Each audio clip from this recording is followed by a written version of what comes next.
चला गया चांद कहाँ आसमां को छोड़ के, ढूंढ रहे हैं सितारे दिल गया तो। আপনারা যদি সোশ্যাল মিডিয়াতে নিয়মিত অ্যাক্টিভ থাকেন তাহলে শফিকের এই মরণের ভিডিওটা একবার না একবার দেখেই থাকবেন। আর আমার মতো আপনাদের মনেও প্রশ্ন জাগতে পারে যে এটা সত্যিই না মিথ্যা। আর আপনাদেরকে আমি বলে দিই যে এটা পুরোই মিথ্যা, কেননা শফিকরা একটা নিজে ভিডিও বানিয়ে বলেছে যে এটা একটা গুজব। আর সেই ভিডিওটা আমি আপনাদেরকে দেখিয়ে দিচ্ছি। হ্যালো বন্ধুরা, আপনারা কেমন আছেন? আশা করি ভালো আছেন।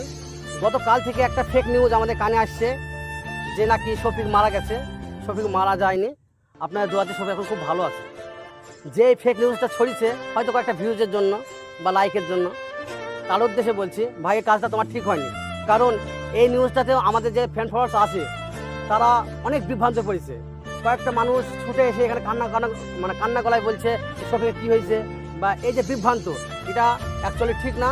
কারণ আর আপনাদের শ্রোতাদের উদ্দেশ্যে বলছি, আপনারা যে ফেক নিউজটা কানে নিচ্ছেন এটা নিয়েন না, একদম ফালতু খবর। তো আপনারা তাদের মুখ থেকে শুনলেন যে এটা একটা মিথ্যে ভিডিও। আর যেই ভিডিওটা বানিয়েছে তার উদ্দেশ্যে বলছি ভাই এটা তোমার করা একদমই ঠিক হয়। আর এই মিথ্যে ভিডিওটা করার মূল উদ্দেশ্য ছিল যে কিছু ভিউজ এবং কিছু লাইকের জন্য। আর আশা করি আপনারা ব্যাপারটি বুঝতে পেরেছেন। আর শফিককে আপনারা কতটুকু ভালোবাসেন ভিডিওতে লাইক, সাবস্ক্রাইব, কমেন্ট করে দেখাতে পারেন।